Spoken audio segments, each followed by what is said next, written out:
Thank you, Niall. It's a real pleasure to be here today at Emory and to be part of your volunteer corps program.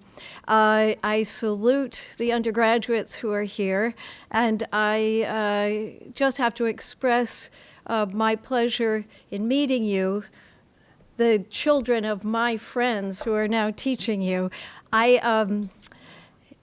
Professor Niall Slater is one of my favorite people in the whole world, and I was privileged to spend an entire year with him traveling Greece as students. So the Greece that I know and love is one seen through the eyes of your professor as well. So it was a very formative year.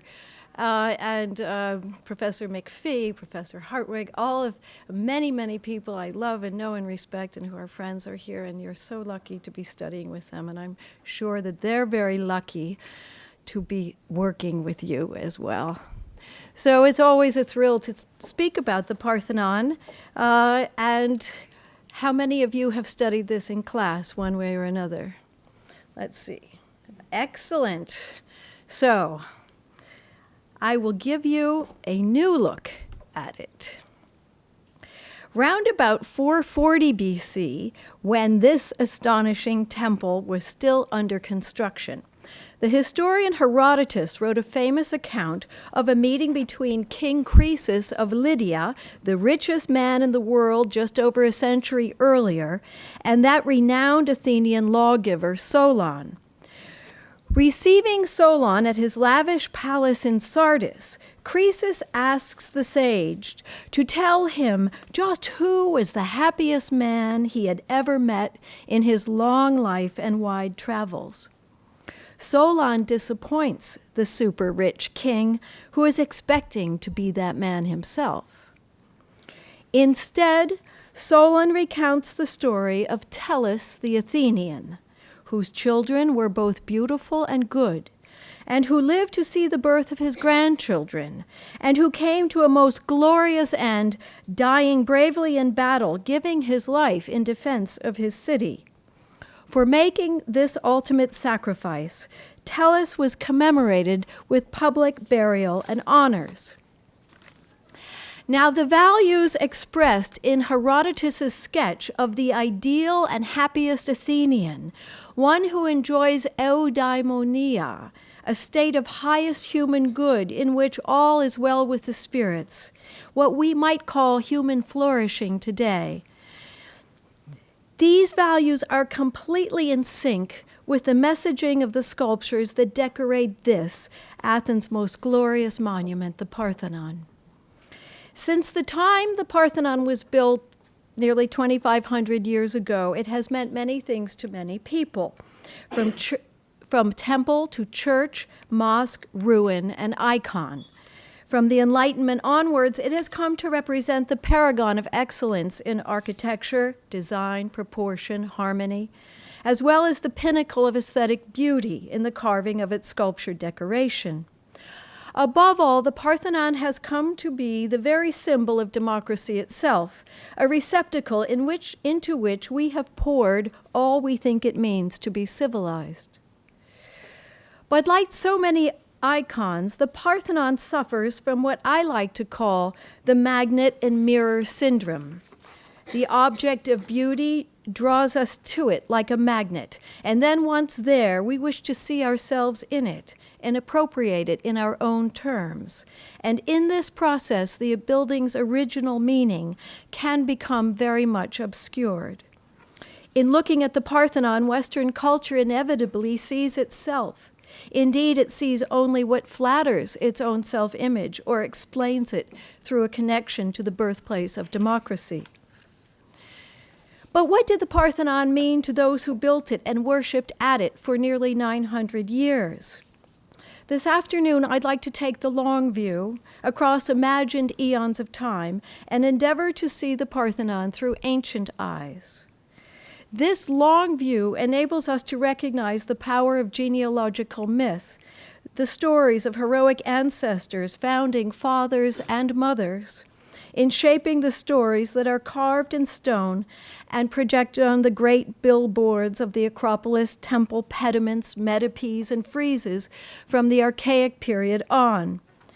This reveals the centrality of genealogy and succession myth in constructing and perpetuating local memory, identity, and values. The sculptured images made permanently visible on major monuments like the Parthenon went a long way in teaching and sustaining Athenian values for the citizens who beheld it every day. These carved images spoke with equal eloquence, not just to the elites who could read, but to the greater populace who were illiterate. The primary function of the hyperdecoration of the Parthenon, and in some sense in the Parthenon as a whole, was to educate successive generations of Athenians about the values of the society into which they were born. Why is this so important? As Plato himself tells us, the stories we tell our children when they are young, through words and through pictures, shape their souls, influencing who they become in maturity. Myths and legends must therefore be very carefully selected. Architectural sculpture makes the perfect platform through which a community's most cherished values can be transmitted intact generation upon generation for hundreds of years. But seeing the Parthenon through ancient eyes is especially difficult for us, surrounded as we are today by Parthenonian imagery as we walk the streets. In fact, from the late 18th century on, the Greek revival movement has put images of the Parthenon on our daily rounds. Our own founding father, Thomas Jefferson, played an important role in this, and I show you his State House at Richmond, which he designed in 1789. But nearly every city has great buildings that remind us of the Temple of Athens, the second bank of the United States in Philadelphia from 1816, the Quincy Market, of course, in Boston, the work of Alexander Paris. Washington, D.C., of course, is full of Greek temple-style buildings. I show you the old U.S. Patent Office, now part of the Smithsonian Art Museum.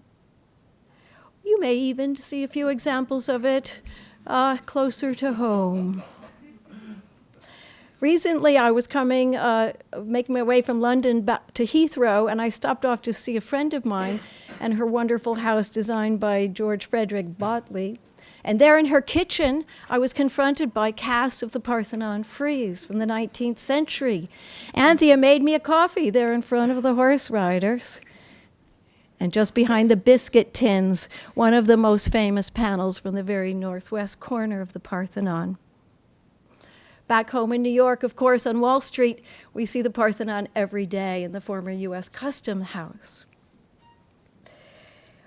All of this makes us inundated with images of this building, and we bring to it a response from our own lives and time. But I think it's really important here to just stop and reflect on the fact that the Parthenon is as far behind us in time as the year 4475 is in front of us. Now that seems a lot farther away, doesn't it? And we can't imagine that people living in 4475 will be anything like we are today. So why should we assume that the ancient Greeks were so much like us? Why should we look for ourselves in the Parthenon frieze, marching in a kind of 4th of July parade? Our government buildings, our banks, libraries, post offices, courts, and customs houses use this Parthenonian architectural form in order to communicate a set of values, implicitly aligning themselves with the flowering of democratic Athens, and thus invoking a sense of security, stability, dependability. Your money is safe here in this bank that looks like classical Athens. But in each of these cases, what is fundamentally a religious form of architecture is appropriated for a purely secular function. The familiarity of the Parthenon in our civic orbit further distances us from its original role as a deeply sacred space. What if the ancient reality of the Parthenon was profoundly different from that which we have projected upon it? What if there is a darker, more intense meaning behind the images that we have come to understand as something else? Tonight, I'd like us to endeavor to try to see the Parthenon as the ancients saw it. And here we must shift our focus away from our modern experience of reception and projection and go on to the ancient experience of memory, values, and Athenian identity. How many of you, when you look at the Parthenon, think of it first and foremost as a replacement building? Because this is how the Athenians saw it. The Parthenon is what went up on their ground zero 30 years after the Persians marched from the east and destroyed its predecessor, burning it to the ground. To truly understand the Parthenon, we must look at what preceded it. And that brings us to the Acropolis of the 6th century BC. And what I show you here is how it would have looked. And in the upper right-hand corner, you're looking there at the kind of grandfather of the Parthenon, a building known as the Hecatompedon, built in the first half of the 6th century BC. And at lower left, we see a second temple, the old Athena temple, that was built in the last decade of the 6th century BC. These are the temples that came before it. And when we look at them from the west, we have to consider, what do we know of the sculptures that were chosen to decorate these buildings? Well, our Hecatompedon, which is of the period of the tyrants, shows genealogically the furthest point back in time, the cosmic war at the very origins of time, the battle of Zeus and Typhon, among others. This is the time of the tyrants. Now, the temple beside it, as you see it here reconstructed, the old Athena temple, was built under Cleisthenes in the new democracy after 508 BC.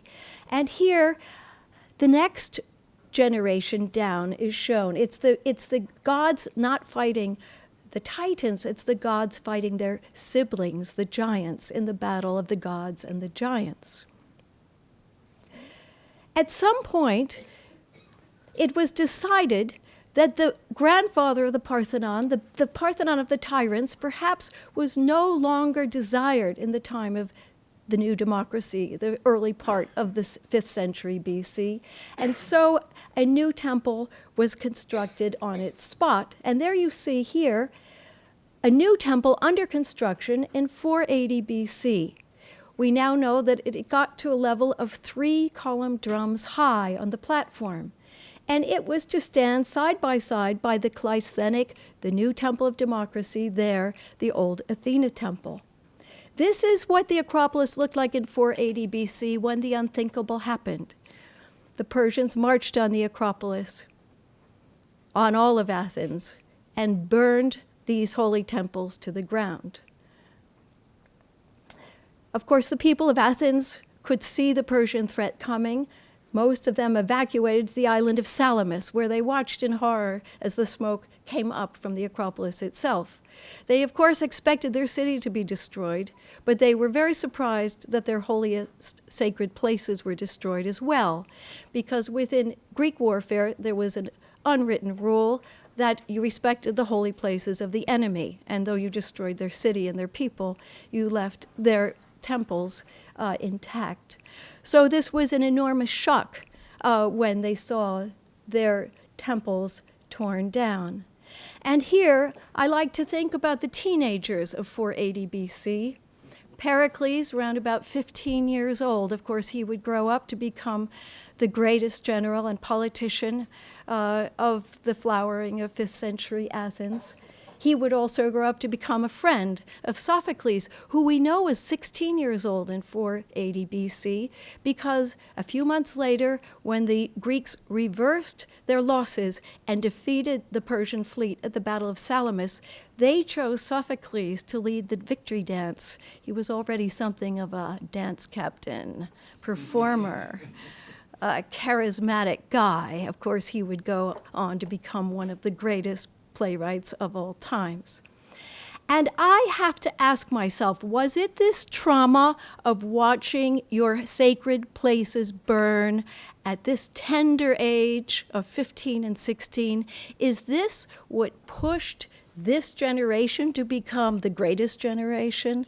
Is it overcoming this adversity and shock and trauma in youth that made them so strong and made them oversee what is still called the golden age of classical Athens, not just as generals and politicians and playwrights, but also as architects and sculptors and philosophers and mathematicians and scientists as well.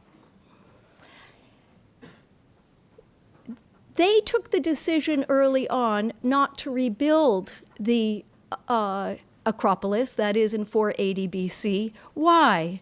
Well, for starters, in the time before media, a time before photography or film, how do you prove that something happened if you clean it all up and make it tidy? There is no evidence. And so there's an argument that the Acropolis was left unbuilt for 30 years, lest anyone forget what the Persians had done, or worse yet, never believed it ever happened. But it was this generation, when they came to maturity in mid-century, that took the decision in what is now known as the Periclean building plan to rebuild the Acropolis. And I think that when they came to middle age, they wanted to leave their children something better than a burned out ground zero. They had a distant memory of a hopeful Acropolis under construction when they were children. They watched the father of the Parthenon going up, and they remember the beauty of the old Athena temple. And I think that they then saw that it was up to them to rebuild so that their children and grandchildren would have something better than a void on top. But when they rebuilt, they did not forget. They gathered up those column drums that had stood 3 drums high, and they built them as a display in the north slope of northern wall of the Acropolis. A very successful commemoration. You can see it to this very day. And they didn't just put the column drums in the wall. They lovingly reconstituted them one atop the other as they were on the platform on the day the temple was destroyed. You can see them just here in the north fortification wall, and a little further down, what do we see? We get the triglyph Metope frieze from the old Athena temple that stood beside it. Again, lovingly reconstituted, triglyph Metope, a memorial to what once was there. And here I really like to, if I can, draw a thread between the human experience of shock and commemoration and rebuilding and moving forward, experienced in my own city of New York, in the case of the memorial at Ground Zero. The committees that tried to plan what would go up at Ground Zero as a memorial fought about just about everything. But there was one thing on which everyone always agreed, and that was that the footprints of the Twin Towers would not be built upon, that they must be left there so that people could say, this is where those buildings were that went down that day. And this is the same sentiment that we see on the Acropolis. These are the triglyphs and metopes. This is the lasting martyr. This is the lasting witness of what happened on that day. And so when we look at the Parthenon on the Acropolis, we should not see just another temple. For the Athenians, this is the phoenix rising from the ashes. This is after 30 years of looking at a blank. This comes up, and this is the ultimate thank you gift to the goddess Athena, who enabled the Athenians to recover and to win at the Battle of Salamis and to move forward. And so when they built this temple, they took a conscious decision to make it the best temple they had ever built. It would be bigger and better than anything that they had seen before. It would have 8 columns across the front and 17 down the side. Big. And here we see a little chauvinism. It would be made entirely of Athenian materials. It would be made of Pentelic marble, 10 miles to the northeast of Athens. From the roof tiles to the bottom step to the platform, it would be 100% Athenian. You know, the temples of the archaic Acropolis very often had some Parian marble from the island of Paros or something else, but chauvinism is here. This is an all Athenian monument. And it would have more sculptured decoration than any temple before. It would have in its pediments over 20 life-size figures in each of them. Here I'm showing you Cecrops and one of his daughters, and figures drawn from genealogical myth of the ancestors, of where we come from. It would have 92 metopes. It would run all the way around the temple, carved. Never before had this been done. And as I shall show you in a bit, these are scenes of other great moments in the Athenian mythic history. Here, Theseus's battle with the centaurs, coming down slightly later within the Bronze Age than the time of Cecrops. So what we see is genealogical, mythical ancestors. This is a communication of values, those values held by our founders. This is the project of paideia, of education.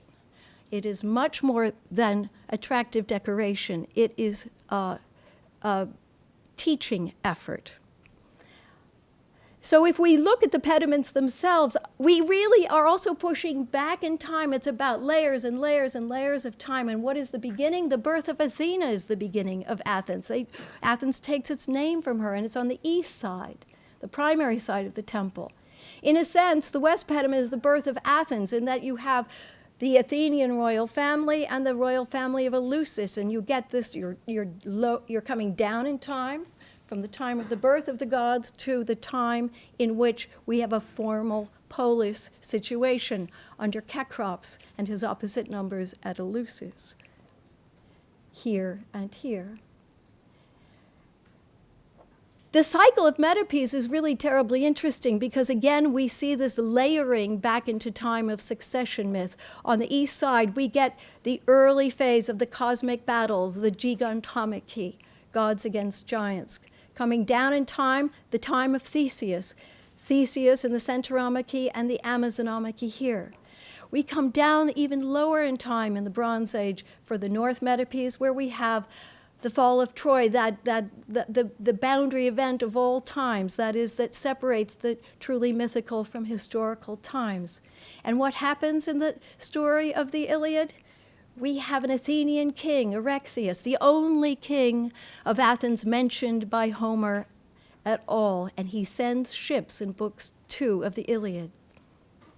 So it may not be surprising that Erechtheus sends ships, but he doesn't go, and he survives to fight in the very last boundary event of the Athenian Bronze Age, which is the war between Erechtheus and Eumolpus.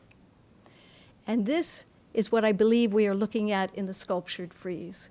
The frieze, of course, astonishing. The longest continuous sculptured frieze, something very, very out of step, 160 meters or 524 feet long. Wrapping around, it is here in this amazing sculptural display that we find the Athenians' fullest expression of their own consciousness. Of course, you're familiar with the horse riders as they move along the frieze from the west to the eastern end. They follow behind charioteers. In turn, they follow behind those playing musical instruments, lyres and pipes, who follow behind those carrying water jugs and metal trays, who follow behind the animal victims, the cattle being brought to sacrifice, all moving from the west end of the temple to the east and culminating just above the door at the front of the temple in a critical scene. Here is the scene, 5 people, a woman at the center, 2 adolescent girls at the side, a man behind her, and a child. And the entire interpretation of the frieze hinges on the identification of this culminating moment above the door. The movement of all of these figures in procession is coming towards them from both sides. And here we have a scene that traditionally has been called the enigmatic Peplos Incident. Slightly anticlimactic to the giant buildup. That rests on the identification of that piece of cloth as being the Peplos of Athena, something we know that in historical times was presented to her at her annual festival.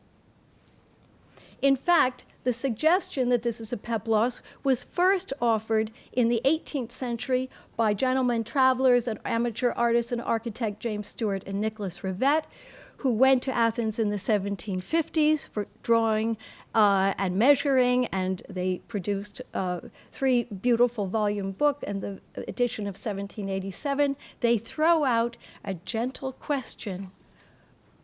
Could this represent the Peplos of Athena? Over time, this gentle question has hardened into established dogma. Now, the word peplos means a simple square of woolen cloth or fabric. In Greek, the same word is used to mean dress, to mean swaddling clothes, to mean funerary shroud, to mean awning, to mean sail on a ship. So it can mean many, many things. That it means a dress, or from 19th century onwards, a birthday dress given to Athena on her festival day, is what has become the conventional wisdom. If this were true, the Parthenon would stand outside of all other Greek temple decoration, which always takes its subject matter from myth, not from reality. I have made the case. The pediment show scenes from myth. The metapiece show scenes from myth. Why should the frieze suddenly snap out of a mythological program to give us an Athenian selfie? The concept is completely anachronistic in antiquity, that these are 5th century Athenians marching in their own historic Panathenaic procession, the annual festival in which they give a peplos to Athena. Stewart and Rivette had a good idea. It was a reasonable guess for their time. By then, they were probably aware that Cyriacus of Ancona in 1444, when he visited the Acropolis, was the first to say, could this be an army of Pericles' day? So it's really the 15th century Italian merchant and man of letters who saw this as a contemporary event. And then it's Stewart and Rivette, 18th century, who say, and could this be the Panathenaea? But what we are holding on to are 2 ideas from the 15th and 18th centuries.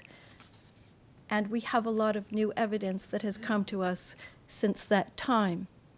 I also like to think that I do believe we have a bit of projection here. The 2 overarching models that are very often called up are the idea of a civic procession, a kind of civic parade, the citizen body as a whole marching, heavily perhaps influenced by our own view of civic parades of 4th of July, and the concept of a new birthday dress, which is not, Greeks didn't much and still do not much even celebrate birthdays. Roman emperors do, but not. It's not a very Greek thing. So I'd like to engage with the idea of succession myth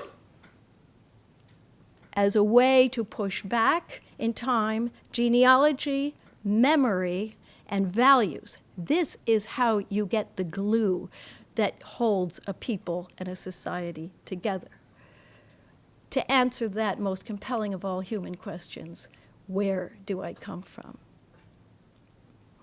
Now, I pursue these 2 ideas in the book, The Parthenon Enigma, and it is, in fact, there are 2 powerful forces that influence our understanding of the past. One is the discovery of new evidence, which is the delight of the archaeologist, ever hopeful for new evidence. And second is the development of new questions, new frameworks, methodologies for asking questions, and both of these are brought to bear in the Parthenon Enigma.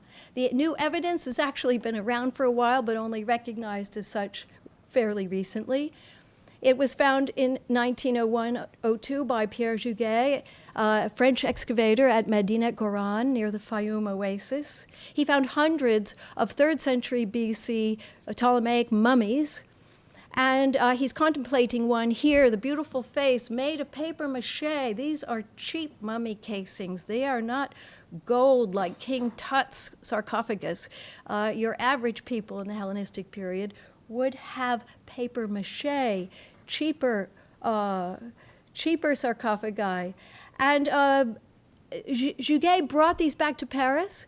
They sat in Paris until the early 1960s, when Professor André Bataille devised a method at the Institut de Papyrologie to separate the pieces of papyrus that make up this paper mache. Now, you see, I show you a face of a woman in Brooklyn from one such in the Brooklyn Museum.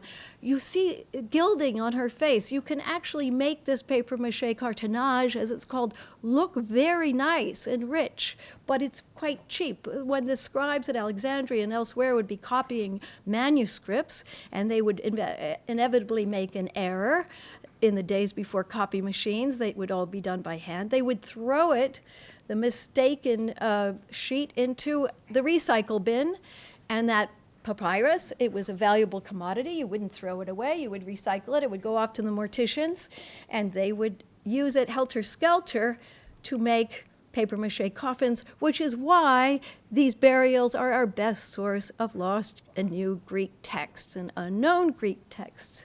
The trick was, how do we remove these without damaging the ink script painted upon them? And Professor Bataille devised a method which is now regarded as fairly brutal, but it was hydrochloric acid and glycerin solution and a steam bath. And it was in 1962, 63 that he worked on this particular mummy, which yielded 120 new lines of a lost play by Euripides, the Erechtheus, which we believe was first performed around about 422 BC, and I show you the fragments here. This tells the story of King Erechtheus of Athens, his wife Proxy Thea, how when surrounded by a barbarian horde about to attack the Acropolis, he asked the Delphic oracle how to save his city, and he was required to make the ultimate sacrifice of his small daughter through virgin sacrifice. King Erechtheus goes to his wife Proxy Thea, and he says, "What shall I do? The oracle demands our youngest daughter." There are 3 daughters. And Queen Proxy Thea makes a magnificent speech, which is one of the most civic-minded speeches in all of Greek tragedy.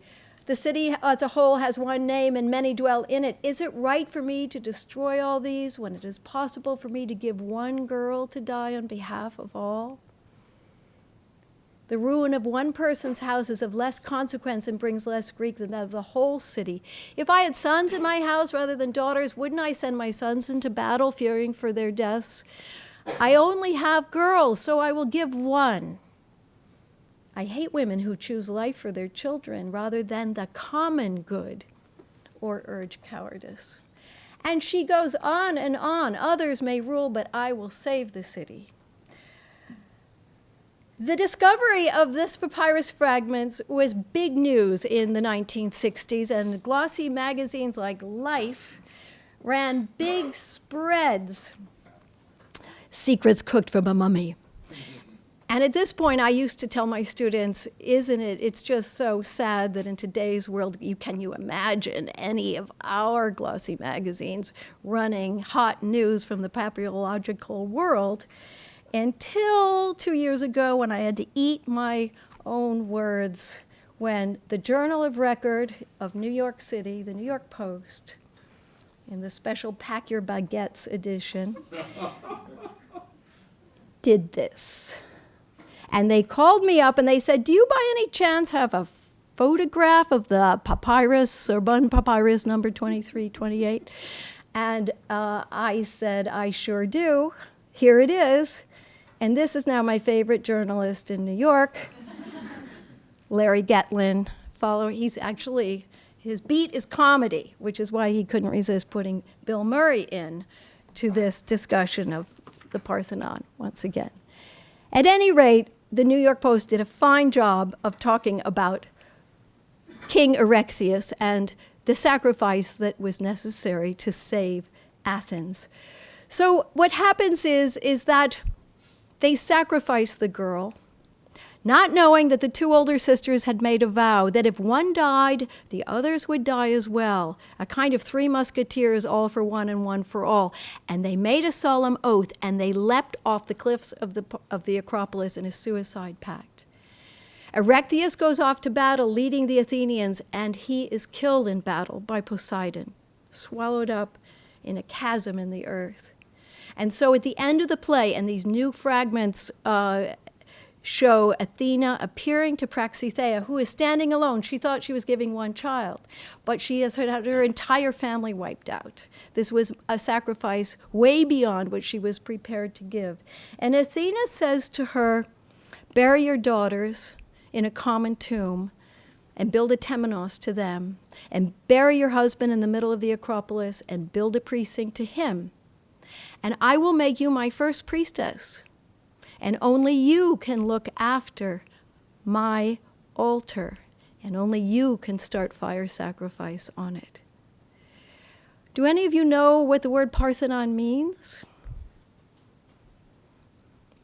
It's actually Parthenon.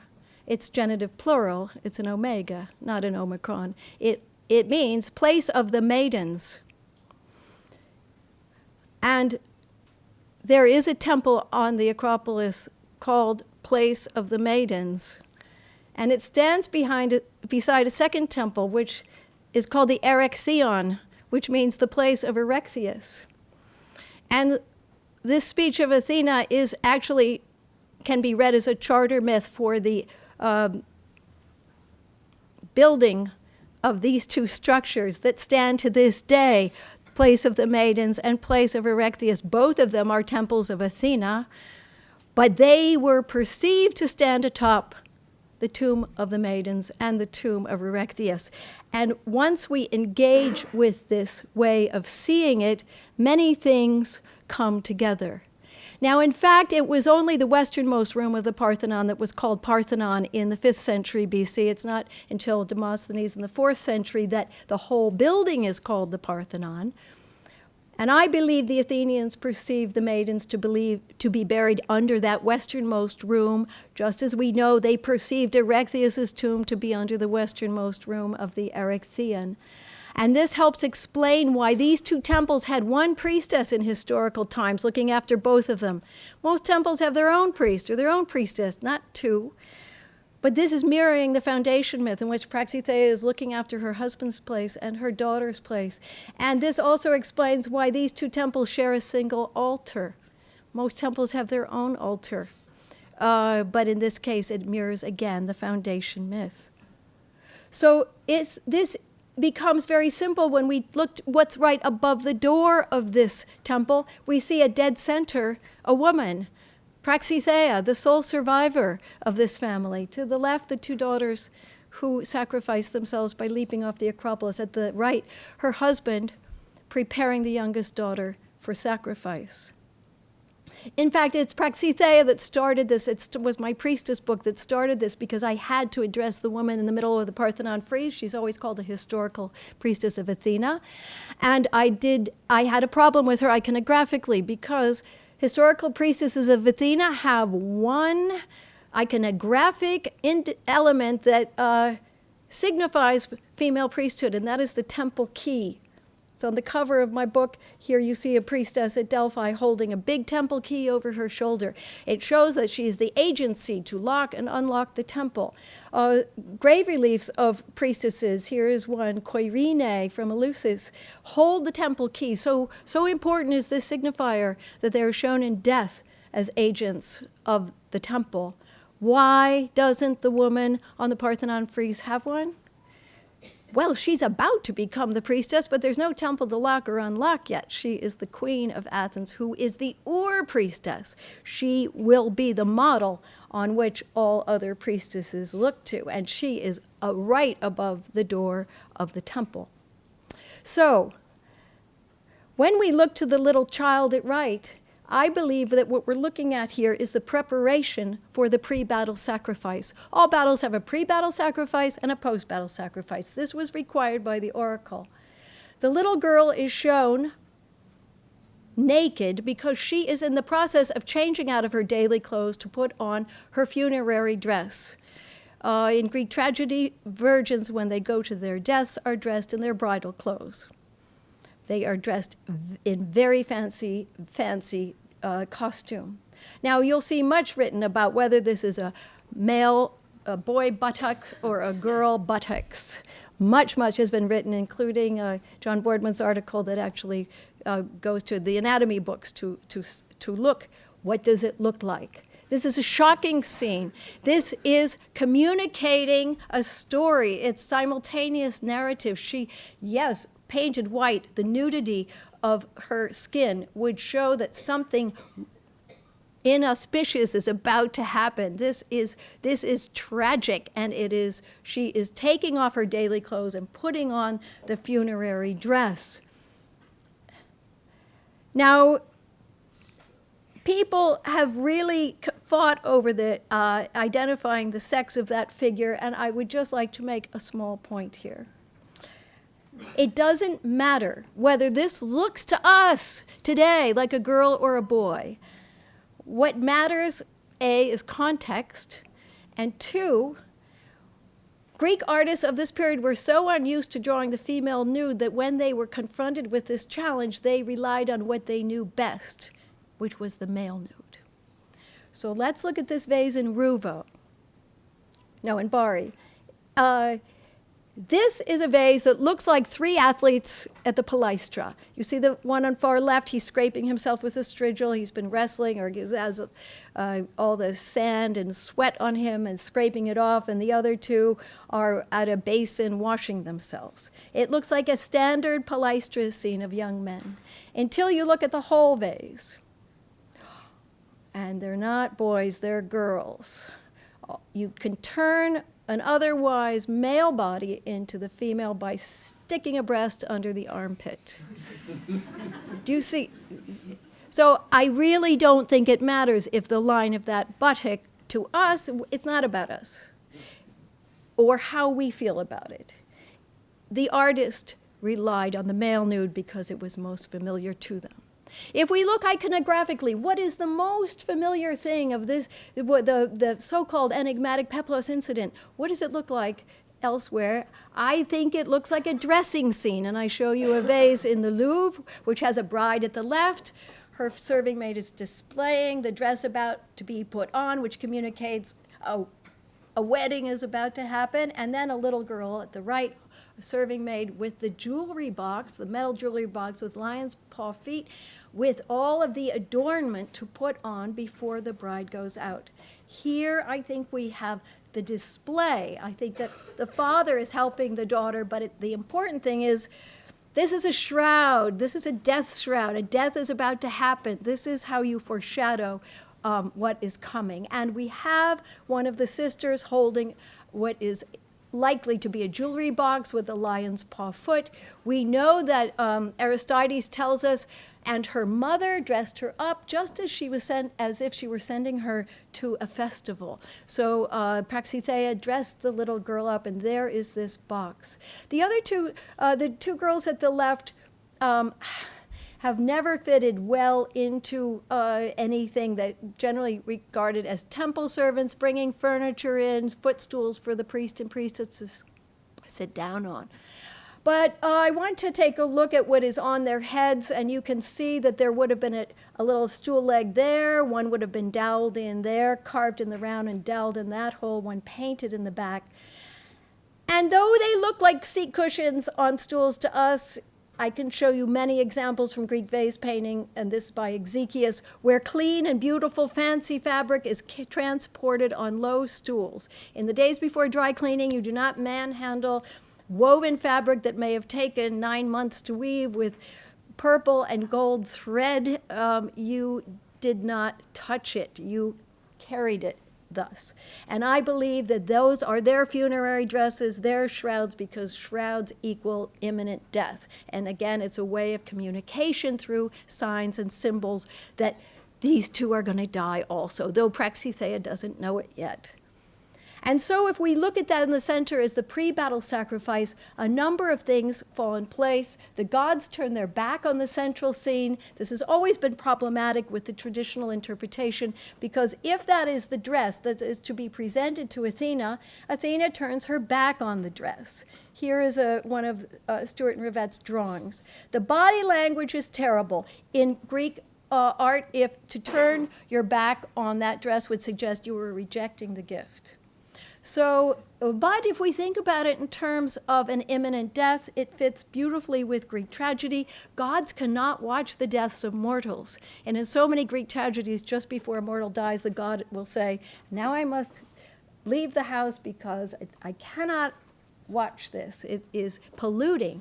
It is not appropriate for gods to watch mortals die. The gods turn their backs, and they also receive what is the big procession coming around, which I perceive to be the first Thanksgiving sacrifice, thanking the gods for the victory. This is the post-battle sacrifice. This is the Panathenaea. I'm not saying it's not the Panathenaea. I'm saying it's the first Panathenaea. It's just that we now have a reason for the Panathenaea beyond birthday festival of Athena, which I do not believe it is. I do believe that it is a cloth that's presented to her, but I think the peplos is woven for her in memory of the little girl and her funerary dress. We know that at Amyclae, Apollo, every year, hymation is woven for him, which is the funeral shroud of his beloved Hyacinthos. So we have precedent for this in myth, that you give to the god the funeral shroud of their very beloved mortal prince or princess in this case. And so now when we look to this great parade of cattle coming towards this eastern end, the sacrificial victims, we remember that speech, the newly recovered speech of Athena. She says, honor your husband Erechtheus every year with cattle sacrifices. And what do we see on the frieze? Cattle. And then she says, honor your daughters, not with any wine libation, but only a libation of honey and water. It's very specific. And what do we see on the frieze? Water jug bearers, hydria bearers, juxtaposed, walking behind tray bearers. And what are in the trays? Well, it's hard to see what's in the trays. There's one little tray bearer that is in the Vatican there. If you look carefully, you see a kind of texturing within the tray. I don't know how many of you have ever eaten honeycomb straight out of the hive. Have you? Yes. Well, it looks like this. It's the only thing on offer in my village in Cyprus for dessert. Now, it is not inconsistent, and if you don't believe me, with that, it certainly is consistent with the texture of honeycomb. If we have honey and water side by side, this amazingly specific and uniquely ordained libation, I think that we are one step closer to understanding that Athena is demanding a ritual that be done every year, and it is a direct reference to the daughters of Erechtheus. Then we can understand that army is the triumphant army of Erechtheus coming off of the battlefield. They're following behind the chariots, and guess what? The chariot is introduced to Athens by Erechtheus himself. It's partly how they beat Eumolpus, because they had chariots, and the opposing army did not. So this is very specific reference to the army of Erechtheus because it has chariots in it. And then we come to the beautiful scene in Anthea's kitchen, but this is the real the real piece. And in closing, I'd like to focus on this scene from the very northwest corner of the Parthenon. You see at far right a little boy. He follows behind an adolescent youth in a short tunic, who follows behind probably a young ephebe on horseback, 18-year-old, just joining the army. And then you see a mature man at the beginning, and the mature man seems to be beckoning to these three younger men. Come on, join the Athenian citizenry, start the march of life. This is what it means to be a citizen. This is what our forefathers did. And so this remarkable image is a kind of culminating, it starts right there as you're walking towards the beginning. You know, you come up from the west, and this is one of the very first things that you see.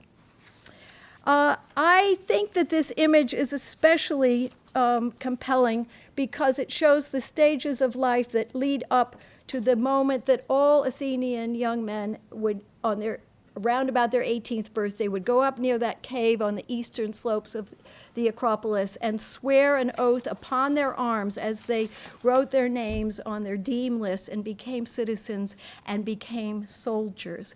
And they took this oath, the oath of the Ephebes, generation after generation after generation.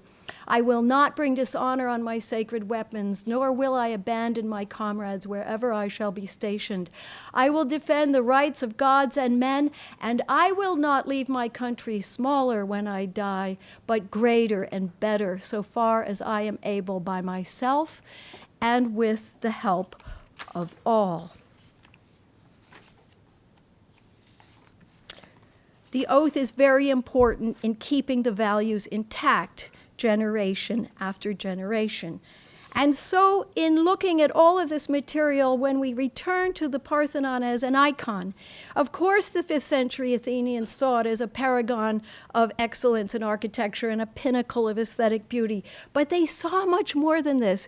They saw it as a representative of their values. And what did they choose to put in the most prominent place above the front door? An image that absolutely embodied the spiritual backbone of their democracy, a willingness to sacrifice oneself for the greater good. That the founding family of Athens, from whom all are descended, could not put itself above the common good speaks to a radical egalitarianism, not in circumstance, but in responsibility. And this is the very antithesis of the barbarian sentiment that society exists for the exaltation of its most exalted members. Remember, in contrast, that the Persian royal family ran away from the battlefield at Salamis, saving itself while the army was destroyed, and this is part of the point that the Athenians are making. They were different, and this notion that at Athens, no single life, not even a royal one, should be set above the lives of the many. The sacrifice was required from all elites and non-elites alike, and this image makes that point. There are no exceptions, and this sacrifice is the spiritual backbone of Athenian democracy. In the 1st century, John's gospel will define the zenith of love in this way. Greater love has no one than this, that he lay down his life for his friends. That this notion of self-sacrifice as love, which sounds familiar today, should have been subscribed at Athens 450 years before Christ, is hugely significant, revealing how a trust in one's fellow citizens allowed rule by the people to endure even through the greatest crises. So in the end, I think that to be an Athenian was to profess a religion. Civic performance was the expression of one's identity as well as devotion. Democracy was no mere political arrangement, then it was ultimately a spiritual one. And the story of Erechtheus' family is a story of love, courage, duty, honor, action, the very ingredients that are necessary for the creation and preservation of the democratic system. The challenges are many, But I think it is important that we give a fresh look at this monument. Why? Well, for starters, it enables us to re-examine our view of the ancient Athenians themselves. Many people today imagine that the Athenians were people that would be very much at home today in Cambridge, Massachusetts, or Berkeley, California, passing their days in luminous contemplation of truth and beauty and philosophy and science, philosophical rationalists, all. And many Athenians were doing exactly that. But even the avowed rationalists were deeply God-fearing men in a spirit-saturated world. They spent much of their day asking and thanking and striving to keep things right with the gods. And at the end of the day, we have to think of democracy within this context. Because certainly democracy in all of its various forms ever since has remained at balance, getting the balance right between the community's responsibilities to the individual and the individual's obligations to the community. It is managing this balance, the quintessential Athenian value, that has most severely challenged contemporary democracies, the would-be heirs of Athens in our time. In Athens, the focus, at least in the middle of the 5th century, second half of the 5th century, was solidly on the individual's responsibility to the common good and the self-sacrifice necessary to keep democracy going. And so I think if we're willing to engage with a new paradigm, we might just find that the Parthenon is even more beautiful than we ever realized before. Thank you.